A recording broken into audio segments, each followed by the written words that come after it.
I imagine most Toronto FC fans have spent the last few days in a pretty similar way, grinning ear to ear after a massive performance against the league's best team, watching that Richie Laryea goal till their phone loses battery, and of course humming the Brass Bonanza to themselves throughout the day. This week on Waking the Red Weekly, presented by Footy Talks. We'll discuss a successful start to Toronto FC's life in Hartford.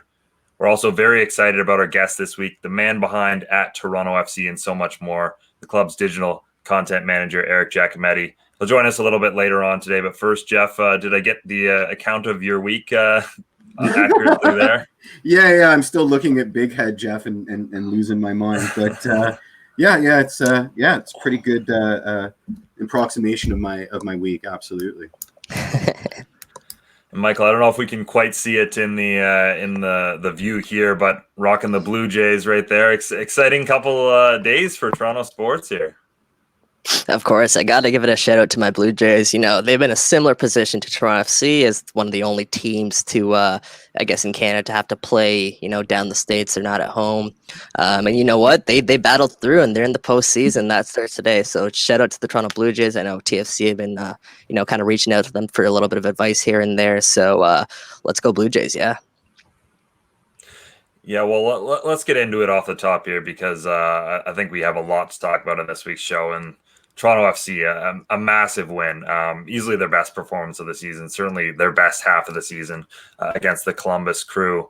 I guess thoughts on what again was a complete performance, a complete team effort, and again, kind of validating for both the team and for us as well, because I think we've been saying on this show for so many weeks, we think this team has much better than they've been showing, and they certainly demonstrated their ability in that game, didn't they? We'll start with you, Michael. Yeah, no, what a difference that win makes. I kind of wrote about this, and if TFC lose that game, they're sitting back and they're 8 points back at the Supporters' Shield race with, I think, 9 matches left to play. That's a hard gap to overcome, and they do end up pulling that win out. They pick up the 3 points, and now it's only 2 points. So they're right in the mix of things, and I think that win honestly make or break kind of their run towards the Supporters' Shield. It's been their goal since the start of the season. It's what they've been talking about. And we kind of talked about this last week, what would have been a disappointment for Toronto FC's season.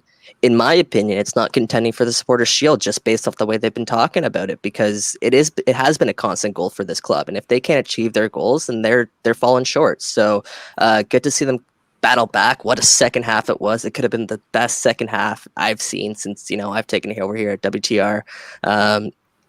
It's just, I'm really happy that they were able to kind of pull that out and, live up to their expectations, because they've kind of been on this kind of like slowish, kind of sluggish ride. And it's good to see them battle back out of it. Yeah, I mean, I'll take the Shield, asterisks and all. I'll take the Shield. No qualms there. Brass Bonanza was really inspired as the goal music. That was really inspired. It was completely unexpected, totally genius. It warmed every part of my heart. It was just every part of my Hartford Whalers. It was pretty fantastic. Yeah, what a goal song. That's a classic. Yeah, I'm a massive fan of goal songs in soccer. Actually, it's not like a very common thing, but you see it for a couple of clubs do. I know Bayern has their very Bavarian music after they score. I think Ghent had that pretty classic hockey goal song as well after they scored, which was pretty cool, and all their fans sing. So I definitely like goal music. Let's take it a step further. I'm wearing a Jays shirt here. Each J has their own walk-up song. I think each TFC player should have their own goal song, no? Let's add a little flair to it. I see. I would be completely fine with that. I think. What do you think Pozuelos would be? That Alejandro song by Lady Gaga. Yeah, there you go. That's a good shout, Jeff. Right off the top of the head there. I'm impressed. I do make playlists for a living on WTR. I'm just saying. There you go. Yeah. But I don't know. There's so many ways you could talk about this match, but the one thing that stood out to me, especially considering how much we've talked about it lately, is the way they were able to kill this match after they went up. That was a determination that we haven't seen from this side before. They went up, they tied the game, they went up 1. They just kept their foot on the gas the whole time. And there was some minor little plays in there that in the grand scheme of things, probably didn't stand out too much, but I really liked. One of them was late in the half, Piatti gets fouled in a position that normally you would just, bring up your center backs and pump the ball into the box because it was a decent spot for a free kick. But instead of that, they kept everyone back. They just kind of cycled it back into possession. And I think that was the main key there, was how well they kept the ball during that second half, but also, while they weren't making incredibly risky passes, they were still making passes forward and still making good runs into the box and that sort of thing. And I think that was a massive difference from what we've seen in recent weeks from Toronto FC when they go up late, wasn't it? Yeah, We'll start with you. Oh, yeah, go on. I think you mentioned this after the game, Mitch, and you said that there wasn't really a moment where TFC kind of felt that kind of pressure in comparison to kind of games past where, we're hanging on and we're kind of waiting for that moment to come. But in that game against Columbus, it was TFC with their foot on the gas pedal. They were dictating the second half. And that's kind of what they were doing the other night when Vanney decided to swap out his center backs against DC United. They were dominating that game. They were pushing forward. And you saw tonight, he decided not to go, or not tonight, last game, he decided not to go to that back five and kind of invite that pressure. And whereas, they decided instead to take it to Columbus. And we saw what was the fruition of that. I don't know if you have any thoughts on that, Jeff. Well, I was watching Jozy, and his performance in the second half was ridiculous. Because I thought he was so out of place in the first half. I mean, he was like a left back for some passages of play, and I was like, what the hell is he doing so far into our own zone on the pitch? But we unleashed the beast. I mean, there was a moment in the second half where he pulled Zizou. I mean, he went for a header just to keep possession. He went up and challenged for a header. And placed it, in a way that the rest of the team could jump on it. I know we're probably going to talk about Richie Laryea a lot, but to change your whole shape and responsibilities to allow Richie to be that kind of a persistent threat down the right hand side was a really interesting tactical wrinkle. Vanney earned his money last game for sure. And yeah, we have a question from local agitator. Yeah, question being, did you guys like the starting formation last game? I really did. I mean, we've been talking, and that was one of the big topics last week on the show was Jozy, Altidore, or Akinola. Well, why not both? I guess was what Greg Vanney went with, and they look very good together. I mean, they're not playing the way I would have expected them to play two up top. It seems like they always have one of them out wide in that left wing position. They're still playing the exact same 4-3-3 formation that Greg Vanney loves so much. Jozy doesn't look too bad as a winger. I know Io is probably better when he goes out there, but the fact that you can rotate those two guys between the positions, Jozy's a really smart footballer, and I think he's shown that a lot over the past couple of games in terms of his positioning and the way he's able to draw out defenders to make openings for his teammates. I hated it. I hated it. So TFC started in a 4-2-3-1 formation with Ozo and Markey as the holding mids. You had Paz as the number 10. On the right wing, you had Akinola, and on the left wing, obviously, you had Piatti, and then up top, you had Jozy. That's how TFC started the match. And it was an ugly half. It was a lot of chasing back and forth from Io. You were asking him to do a lot of work back and forth. At times, you saw Jozy out there had to come back, and he was on the wing at times. And you're like, well, what is going on? This is a lot of up and down work. And then when TFC did get the ball, they'd punch it forward to Jozy. And then you're asking Jozy to hold up 1v5, 1v4, while Akinola, who's at the right back or right mid position, is sprinting up to get back. And by the time he sprints up, Jozy loses the ball and he's on the way back. You know what I mean? So there's so much work being asked of Akinola there. And let alone, Jonathan Osorio and Marky Delgado in an already depleted Toronto FC midfield. Those guys were key for going back and forth too. So there was just way too much work being asked of your team. And, the end result obviously was TFC weren't able to link anything together. There was nothing fluid coming. They had, moments where they looked all right against Columbus. But for the most part, Columbus was by far the more dangerous team in the first half. Mm-hmm. And then second half, Vanney completely changed his tactics. He decided to go both Akinola and Jozy Altidore up top in almost a 4-1-2-1-2 formation, a diamond midfield, or even a 4-2-2-2 at times, with both Paz and Piatti playing as center attacking mids behind Altidore and Akinola. And I think from that point on, the game kind of changed because Jeff kind of mentioned it. Richie Laryea sort of freed up that right-hand side because you had Jonathan Azori who was going to cover. You had Justin Morrow who was going to slide into a sort of a back three to sort of supplement Richie. So that right side just became a lot more fluid. Up top, Altidore had some support. You know, he was with Akinola to begin with. Him and Akinola had some great hold-up play in the second half together. And it just made the world of a difference, I thought, after Greg Vanney made that tactical adjustment. And I think we saw that obviously play out with the goals. Yeah, I mean, you mentioned in your article, like, to be a fly on the wall for that halftime team talk. You know, did he just bring out the hairdryer and that was that, or was it a more targeted strike about team unity? Well, we may never know, but whatever he said, I mean, I hope he's got it recorded so we can play it every game for, you know, the next 9 games, because that was an obscene turnaround. It was just unbelievable. It was a lot of fun to watch. Yeah, the first half, I was kind of, you know, looking at the way Columbus was playing, and it was like, wow, Vancouver and Montreal are really bad, aren't they? because you know, we've seen how things have gone for those two sides since they left the Canada bubble, and yeah, there's a lot better teams in MLS certainly than the sides that Toronto FC played, you know, for the past couple of months. But I'll ask I think you this we should mention. Mitch, is it fair criticism now to wonder whether or not TFC can beat teams other than just Vancouver and Montreal? Like, are they in this position just because they face Vancouver and Montreal so often, or do you think TFC is a legitimate threat throughout the league?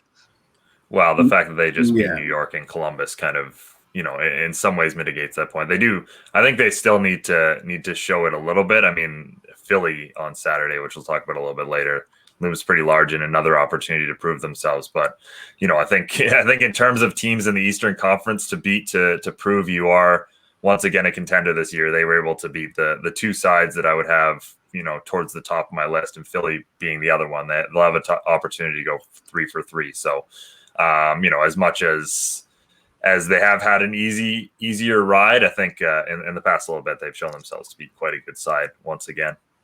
Well, I mean, it begs to be mentioned that Columbus has had an easy ride. I mean, they've played Cincinnati more times than anybody in the league this year. So you would have to open that question up to every team's path, right? This has been such a weirdo stop-start, you know, locally mitigated by, games mitigated by travel time and all these other sets of variables. So, you know, when the dust settles on this crazy year, there's going to be a lot of asterisks. But you know, TFC made a statement in that Columbus game, and that statement is that, you know, regardless of how the chips are falling this year, you know, we can, on our day, we can beat anybody. So I do think that they've definitely put their best foot forward for the last bit of the season. Yeah, let's quickly talk about the other game this week. Certainly a less impressive performance overall. For me, it kind of felt like some of the games they were able to grind out late on in the season last year, when they put all those wins and draws together, and even heading into the playoffs, where, you know, they were definitely not the better team against New York City FC, but they were able to hang around, able to keep New York from scoring. And definitely the performance of Alex Bono probably looms large in that, tying a club record for most clean sheets, of course, held by Stefan Fry previously. Michael, thoughts on that game? Because, again, I think, as we've said, that was a big result as well. Yeah, that's sort of why I asked that question earlier. Is TFC a legitimate contender? And it's honestly, I watched that game against New York City FC, who isn't one of the premier teams, I'd say, in the East this season. I'd say they're up there. They're decent, but they're not one of the premier top teams, I'd say, especially considering the injuries that they had against that Toronto FC team. So I felt that performance as a whole was completely disappointing, and that first half against Columbus was disappointing. But then you bounce back and you look at what TFC did against Columbus in that second half, and you wonder why can't they go on and win the Supporters' Shield. Just going back to that performance again a little bit by Alex Bono, how impressive is that for his ability to come in? How often does he play? Like, he's played twice in 2020, and he's posted 2 clean sheets. You know how difficult that is? I mean, we talk about it all the time in hockey and, you know, in others. We don't often see a backup goalkeeper kind of get played in this sort of role that Alex Bono is getting played in soccer. But how difficult it is that to come in and, find his place in the side, and not only find his place, excel in it. To be honest, does it create a goalkeeper controversy down the line? It's still Q's net to lose for me. I don't know how you guys feel about that. Well, I mean, it opened up a rather long dialogue on our comment boards, and people on the dissenting side of the coin were saying, Q's age is an issue, and then people on the other side of the coin were saying Bono's salary is an issue for a second string goalkeeper. It's MLS, it's a capped league. There's a lot of noise coming through the woodwork with respect to what is the pandemic going to do to the salary cap in the league next year. Will we get a hard cap like the NHL? I mean, we don't know anything because we just don't know anything yet, but that's certainly something to consider. When we had Bones and Clint Irwin, we had 2 number ones as well. So this isn't a new thing for TFC, but that didn't last. And I think that this is also unsustainable. Alex, he's going to want some minutes. And if we're not prepared to give him to him, he's going to go elsewhere. And to be frank, getting that amount of money off the books might help TFC, and it might be mutually beneficial. But I mean, let's put it this way: do you half and half it? Do you put Bones up against teams that like to shoot a lot and Q against all the others? What does that do to consistency? I don't think that's the answer, but that won't be satisfactory to Alexander Bono. You definitely don't half and half it. I don't think ever for goalkeepers. I think you gotta have a clear number one, and that is Quentin Westbrook for me right now. You've got the systems that they play with Toronto FC, and I think that's something that definitely gives Westbrook the advantage. He fits better in terms of the way they want to possess the ball, the way they want to play out from the back. So there's that in his advantage. I just think, but I do think this is something you revisit in the offseason, because right now I think it is critical that you have a second keeper who can step in for those Wednesday, Sunday back-to-backs. You're not going to do it every week, but having that ability right there, I think that's worth it at the moment. But I don't think you can go into another season where you have 2 keepers making what they're making. Also, quickly wanted to mention, looks like Michael has something to say as well, but I quickly wanted to mention the age thing. I don't think that's as big of a deal for a goalkeeper at all. I just wanted to point out that the transfer window does end the end of October. It's the secondary one. So there is a little bit of time to, make a move. There are rumors in the offseason, rumblings in the offseason, that Toronto FC were looking at a deal for Alex Bono and Julian Gressel. They're kind of circled around those 2 kind of quality of players. And that's honestly kind of the value that Alex Bono kind of has in this league. If TFC do decide to flip him, he is able to bring back a valuable asset. I'm not saying it will be Julian Gressel, of course, but what I am saying is that TFC have some currency now because Alex Bono has had such good starts. Prior to that, it was kind of an issue. Maybe do TFC is he able to? Is another team willing to take on Alex Bono's salary? And I think it's hands down, anyone would be willing to take on that salary, especially considering he's 26 years old, going into the prime of his career. But yeah, I don't know how you guys feel about that. I agree. I think we'll table that discussion for a second, because it looks like Eric Giacometti is here. If you want to bring him on here, Sophia. There's the boy. What's up, guys? How's it going? We are now joined by Toronto FC manager of digital content, Eric Giacometti. How you doing? Doing all right, man. It's good to be back home in Toronto even if it's just for a couple of days, just kind of have a little bit of a reset while we're in our home away from home in Connecticut. So, good to be back home, even if it's in quarantine. Sweet. Well, we're gonna start you off with a heavy hitter here. Rank these in order: people DMing you for a trial with the club, people getting mad at the account after a loss, or Josh Cloak asking you for the lineup graphic. That's a tough one, man. I mean, Josh knows, man. Josh loves to, it was even better when he was sitting next to me in the press box, and I just see him do one of these, just look down, look at me. I had Molinaro looking at me. I mean, everybody as if it's on me. But listen, we're getting the lineups out when we can. But the DMs is always fun because everybody asks for a tryout as if I have some kind of power to get Greg Vanney on the horn and get them into the academy. But it is what it is. It comes part and parcel with running a first team account. So we've got a fan question. I'm going to mangle this name because it's a tongue twister. Joshua Klocka. Hey guys, first time, long time question for the guest. What time will the lineup be out? Good guys, question. It's been great. Good Thank question. you guys so much for having me. On a serious note, though, Eric, like you've been spot on this year with the lineups. I feel like those are coming out pretty on time. What's changed in your job, and can you kind of give us a little bit of rundown of how difficult things are to kind of manage this COVID-19 virus?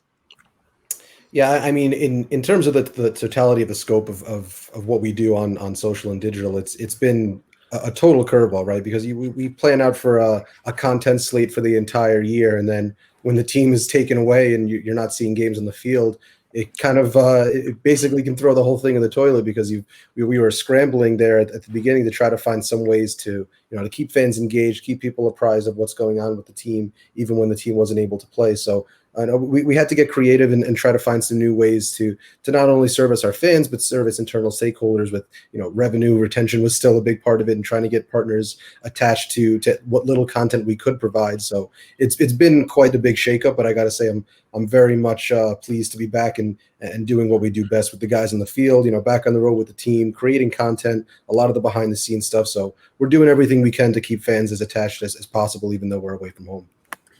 Well, I certainly enjoyed the lockdown. What was it, Reds Rewind that you did, that series? I thought that was pretty fantastic and quite insightful. I remember the Patrick Mullins episode. I think there was only one Patrick Mullins episode, but I was really impressed with just how switched on he was tactically. Like his insights on the game, I thought were pretty fantastic. I got a question. I was lurking on a very 2020 Twitter beefish over semantics that you were engaged in. Here we go. And I'm always surprised that some people don't know that you're a card-carrying member of the American Visits Toronto and Never Leaves Club. So what is it about the city, and why is it such a great town to set up roots? I love it, man. I love it. I'll give you the quick backstory because I had been visiting Toronto, since 2015 because I was, I'd been doing long distance with my now wife and traveling up and down to Toronto, and I was saying like, man, wouldn't it be incredible if I could find a way to be here? And I was like, maybe if I got a job with TFC, but like that's pie in the sky. There's only one job that I moved to Toronto for, and lucky enough that ended up coming to fruition. So ever since I first came to the city, I really did fall in love with it and tried to find whatever way I could to get here. And luckily I've, got my way here with the club, and it's been tremendous. I mean, everything that the city has to offer, the quality of life, the people that I've met around here. I've made an entirely new friend group here of people from all different walks of life. It's been everything I could have imagined and more. So no complaints about Canada until the Gold Cup draw. Then that's when the problems come. Just a quick follow-up question. I know you worked in a similar capacity for the New York Red Bulls. What are the differences between the organizations? Yeah, I mean, two very different setups. I mean, I was covering the Red Bulls for quite a few years before working for the club. So you got to see kind of what it looked like on the outside, and then on the inside, and coming to TFC. I think the biggest difference is, being part of the MLSE ownership group. It just makes for a much different setup when you're your next door neighbors are the Leafs and the Raptors, right? So, but I think that's also been one of our biggest strengths, right? Is I have people to bounce ideas off of, whether it's my counterparts with the Argos, Raptors, Leafs. I think that part of it has been a really nice plus to have so much resources at your disposal and so much variety in not only having the downtown office at 50 Bay and then up in the BMO training grounds, being able to work at those two locations, I think gives you the best of both worlds in a lot of ways. Fantastic. I'm going to preface a fan question. Who do we thank for Brass Bonanza? Was that the Hartford contingent, or was that somebody in the TFC organization? I think the genesis of it was our boy Jeff Bradley, our director of communications. I think obviously the Hartford Whalers, that's their staple from back in the day. So I think we were just trying to find a way to incorporate that into our broadcast and find a fun way to play on it. Well, unfortunately, we're still working through some of the licensing rights to get the rights nailed down for social, because we had a couple of fun things planned for that. But we're still working on that, so keep your eyes peeled. So hopefully by the time next game rolls around, we'll be able to have a bit more fun with that on social. Well, the fan question is, can we play Brass Bonanza when back in TO, or is it strictly a Connecticut thing? And I'm almost going to answer for you and say that it's strictly a Connecticut thing. It should be a fun treat. I mean, we'll revisit it if we win MLS Cup at that stadium. But for now, Anyway, you should probably answer that, because I'm with you. I think it'll lose its luster if you bring it back to Toronto. I mean, it's so uniquely Hartford, right? And there's not too many things that we consider uniquely Hartford. I think that's really the only thing I can really associate with the city. I mean, I've been there a couple times for a couple of U.S. national team games, but a pretty quiet city other than that. So yeah, Brass Bonanza it's got to be a strictly Connecticut thing for me. All right, let's talk about some of the good stuff now, Eric. Let's talk some players. You have the opportunity, obviously, of being with some of these guys off the pitch and obviously interacting with them a lot. From your opinion, just gonna put you on the spot a little bit here. Who's the funniest TFC player?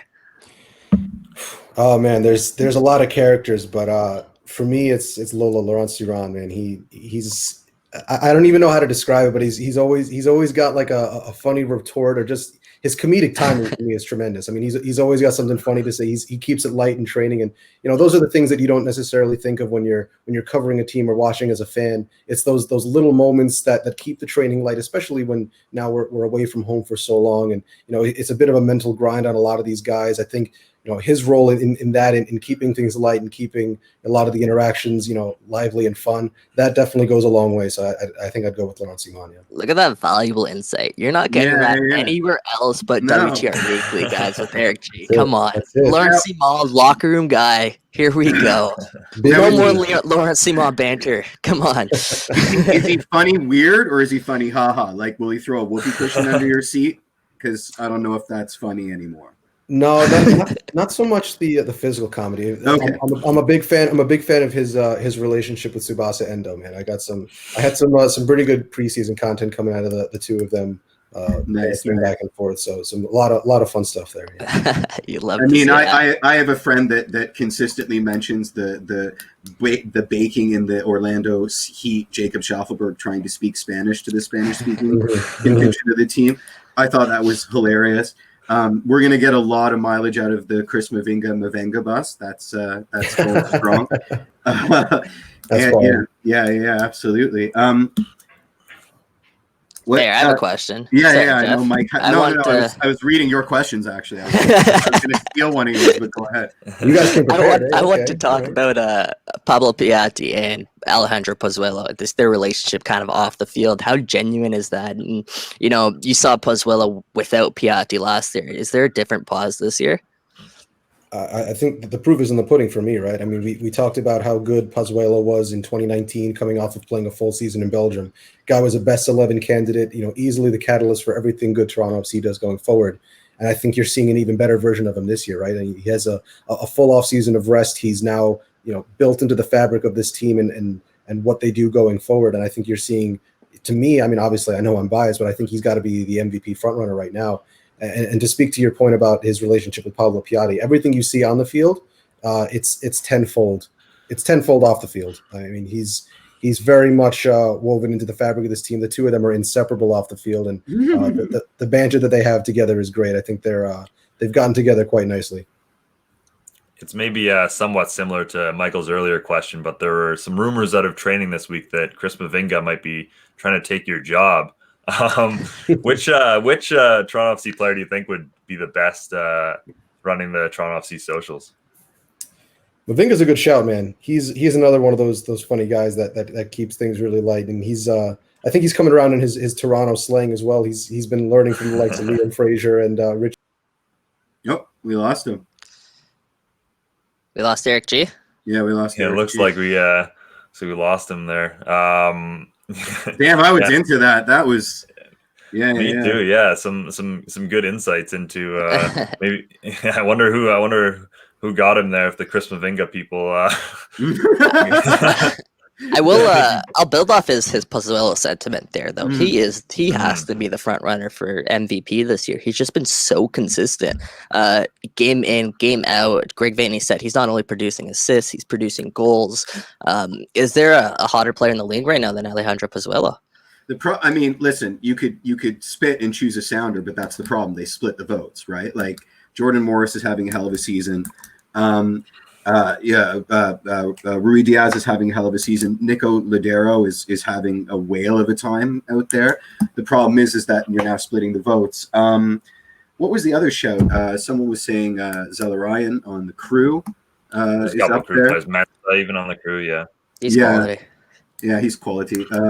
I mean, I'm biased, so for me, I'd love to see Pazzo take it, but I'll take another step forward. Like how? Okay, when Pozuelo was first brought to Toronto FC, he was brought in to, let's be real. I mean, as much as they want to shape it that he wasn't, he was brought in to fill someone else's shoes, some pretty damn big shoes. And fast forward, some atomic ant size shoes. Fast forward, year and a half, if that. This guy's a legitimate candidate for MVP. I didn't think we'd be seeing another one of those in Toronto anytime soon. And I think his ability to step into those shoes and fill those shoes is just, I cannot be understated how well of a job he's been doing on and off the field. Yeah, it's interesting, right? Oh, there's Giacometti back. Man, we got to stop talking about Eric G now since he's all the time and I'm out. That's it. I do take issue with Chris Mavinga taking over social media, because there was a few posts back in the day that were vague to the point of driving me crazy. I mean, there was a couple Drake lyric posts, and Drake has some morose, morbid lyrics, but he gave them context free. So I mean, he set TFC. Listen, I mean that shows he has power over the platform, but he set TFC Live on fire about 3 times unnecessarily last year. Has he ever talked to you about that? Like it's a bad thing. It's kind of engagement, right? We're in the engagement business, baby. That's called getting the clicks. Yeah, he's a character, man. He's an enigma. You can't put a bottle on his personality. So I I take it. You got to take everything that comes with the Chris Mavinga package. I love it. Which includes a rental of a golf cart for him to get from the training ground to the cart content. Oh, just incredible. Well, I mean, you pulled that. You had a follow vehicle. That was fantastic. Shout out to our producer Jerome Chang getting on the back of the cart. Shane Wright helping out with some photos. I mean, we got a good crew, man. I got to say, we got a good crew to capture some content, and the players love it as well. They play along quite nicely. Definitely. Eric, Chris Mavinga told one of the coolest stories I think I've ever heard from TFC Live perspective after last match. He said, if you guys missed it, he said that. No, we didn't miss it. He said that Paz came up to him afterwards, and after Chris Mavinga let up that own goal in the first half, and Chris Mavinga said, Paz came up to him. He said, "Don't worry, you've done well for us this season. I'm gonna go out there. I'm gonna score a goal. I'm gonna get an assist, and don't worry, we got you." And he came out and he did that against the first place Columbus Crew. Is that kind of who Paz is off the field, and how much does he kind of help his teammates? To me, I think it's emblematic of everything that this team is. Again, I know that you can point to the flag you got there behind you, that the all for one, right? It's just a saying. It's just what the team is. But I think it genuinely does embody what this club has. And a lot of times, to me, culture around the club, I think it's one of those buzzwords that I think gets thrown out there a little too much without a true understanding of it. But the culture around this club really does permeate into a lot of different ways. And I think it's important to remember, too, that Pozuelo was a captain of Genk before coming over to Toronto, right? So he's not new to the leadership role. This is something he's very comfortable doing. And now, a year into his tenure with the club, he's only going to get more comfortable being that guy in the locker room. And with Michael being out, more guys are stepping up into that leadership role. And talk about being a leader. I think just the cojones to come out and say, yeah, I'm going to bag a goal and an assist at halftime, and goes out there and does it against the first place team after, a bit of a deflating first half. It just shows not only what this team is about, but Pozuelo, we know what he can do, and we know what he's all about. What are the digs like in Hartford? I mean, it's impressive on TV. It's got that kind of El Volcan, Azteca kind of vibe to it. It's a college football stadium, and that's a religion down south. Can you speak a little bit on the amenities? Is it haunted? Well, not yet anyway. I mean, I think 1-0. We'll take 1-0 right now, but it's a nice pitch. Like I mentioned before, it's a place that the U.S. national team has called home on several occasions. So it's a very nice venue. I actually spoke to Justin Mora right before the match, just kind of picking his brain about what he thought of the pitch as well. It's not quite up to BMO standards, but in terms of a home away from home, it's just about as good as you could have imagined. And I think the ops team behind the scenes did a really nice job of doing what they can to make it feel like home. There's a lot of the similar signage that you see from the players walking out of the tunnel. With, the All for One, they will see red. The supporters group's banners are now represented behind the net. So there's a little bit of that home feel to the stadium. You do as much as you can. It's never going to be Toronto. It's never going to have the same feel as being by the lakeshore. But the club has done a really good job of trying to make it feel as home as possible. Yeah, I imagine the grounds crew didn't travel with you, so you must have Rob must have been on a conference call with whoever's in Hartford, making sure that it's up to snuff. Yeah, I imagine so. I know that there was a lot of ground visits to see what was to be the best setup, and I'm sure head groundskeeper Rob Heggie was on calls with them to make sure that the grass was cut at the same length and it was watered at the same time of day, because I mean that stuff is an exact science, and it's very much. It very much does come down to those little idiosyncrasies that you don't think about until you get to the pitch, and then they do their pre-match inspections, and they're pretty meticulous with it. So yeah, definitely something the team has paid close attention to. Cheers. Shout out to the ops team. Obviously, it takes a lot of work to kind of put all that together, all the little things that go into it on TV. From our perspective, it looked absolutely fantastic. We've gone 37 minutes, and we have not talked about Richie Laryea. Oh my! That's some serious Legend. slander here on our part. And yeah, you said it there. Absolute legend after his performance. Eric, give us some insight into what the ceiling is for Richie Laryea, and how far he's grown in just such a short amount of time. He's only been playing the position for a little over a year. I mean, to me, I think we're just scratching the surface of what Richie can do. And I was just talking about this on the Come On You Reds podcast. Quick little plug. But the fact that Greg Vanney is not only is he putting Richie as one of the first names on the team sheet, he's now game planning for Richie to be the focal point of an offense as a right back. I mean, how often do you see that? I mean, you're starting to see Justin Morrow, who is one of the premier left backs in MLS history. Last game you saw him kind of slotting back into a back three alongside Mavinga and Omar, which gave license for Richie to go forward and be that catalyst of the attack. You saw the back line constantly picking up their heads and looking to hit that diagonal to the byline to try to get him into space, isolate him 1v1.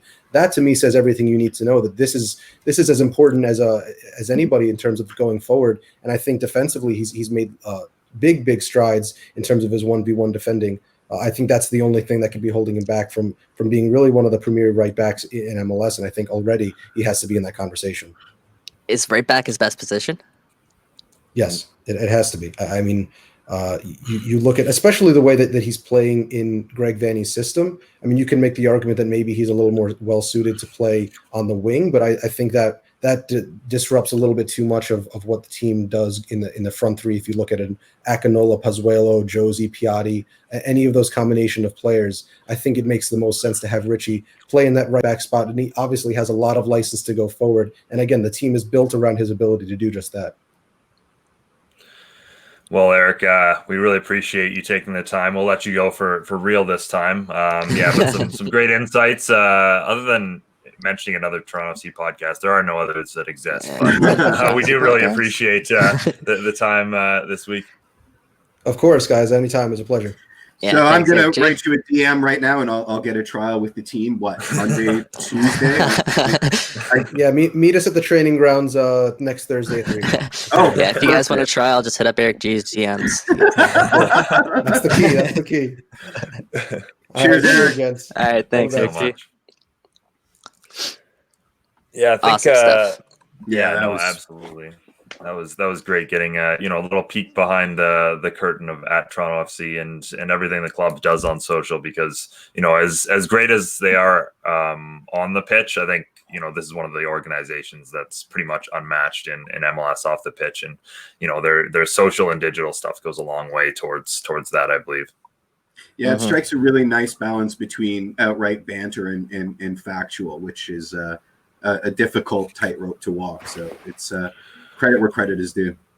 There's just so much versatility in their content, whether it's digital, whether it's written stuff, whether it's those little GIFs, if you guys want to call it that, or just little stuff that they do that keep everybody on their toes and keep TFC live and involved. It's unreal. So shout out to that crew there. I did want to also give a little shout out to Lawrence Simon. Like, in all seriousness, that trait is so selfless and so intangible in a squad, especially a squad with the amount of star potential that Toronto FC has, the amount of star names that Toronto FC has. For Lawrence Simon to keep things loose, Chris Mavinga to keep things loose, and I'll throw Alex Bono in that list as well, because his effect on this team off the field is incredible. I know we were talking a little bit earlier about his salary and what he's kind of bringing on the field. If we're just talking goalkeeper wise, sure, we ship him off in a heartbeat.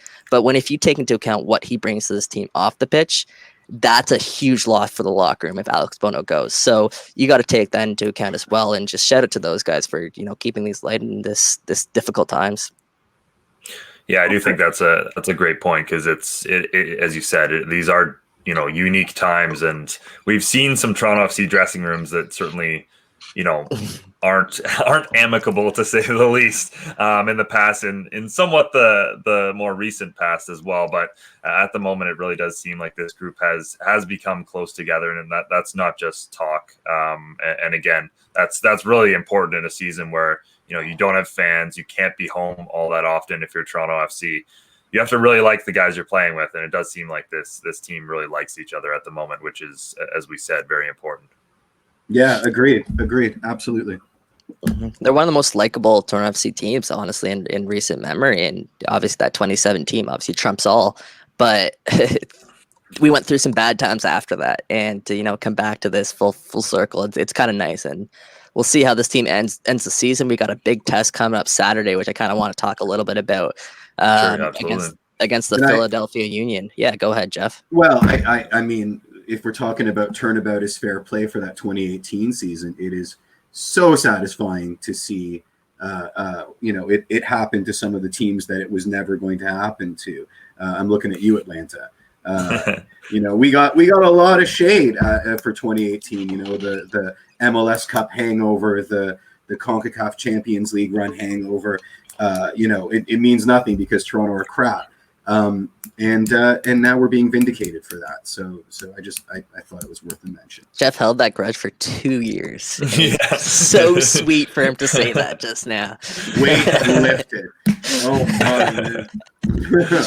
No, but in all seriousness, they're coming off a game against the first place Columbus Crew. The day before, they faced New York City, and now they're facing the second place Philadelphia Union. This could be the most crucial part of Toronto FC's schedule, and it's good that they're going to have a crucial 6 days in between now and then, to hopefully get some guys back. We're talking about Michael Bradley, we're talking about Oro. Those guys can potentially be in the mix Saturday. So if TFC have a full squad going into that match against Philadelphia, I like their chances. Yeah, I do too. I mean, Philadelphia is a bit in flux right now because the transfer window rumors are starting to circulate around some of their big pieces. Brendan Aronson being one that comes to mind right off the hop. It's easy for a professional athlete to say that they can focus on the game, and anything going on outside the game is meaningless conjecture. But I have to think that even the whiff of a big money move to Europe is going to affect a player's play, and not all of it in a positive way. I mean, if you know that you've got a potential big money move to the promised land in the mail, are you going to go 100%? Do you know what I mean? They still mail transfer requests. Pardon? Do they still mail transfer requests? It's a fax machine, man. Come on. Yeah, it's a bureau fax. Hopefully works well. Listen, the Barcelona way, right? More than a club. It's a bureau fax or nothing. But I would have to think that it would affect. I don't want to say his commitment to the team, but let's say it, his commitment to the team. Is he going to push that extra that extra yard, or is he going to try and protect his now transfer market rated ankles? One has to assume that has an effect. If you're talking about that with Aronson, that we got to talk about that with Laryea, don't we? Is Laryea, does he have European interests around the corner? Is that what he's thinking about? Obviously not. By the way, just obviously not, because breakout MLS. I would counter that by we're not thinking Manchester United yet. I would counter it by saying that there's been a lot of ink on Aronson's potential move and nothing on any kind of interest in. No, for sure. There actually has been tangible movement on Aronson's move, so I will give you that. But what I will counter with that is Philadelphia's playing some next level football right now. I think they're one of the hottest teams in MLS. I'm not sure the last time that they lost, but these are two of the juggernauts going at it. TFC took down Columbus last time. Let's see what they can do the next one in Philadelphia on Saturday.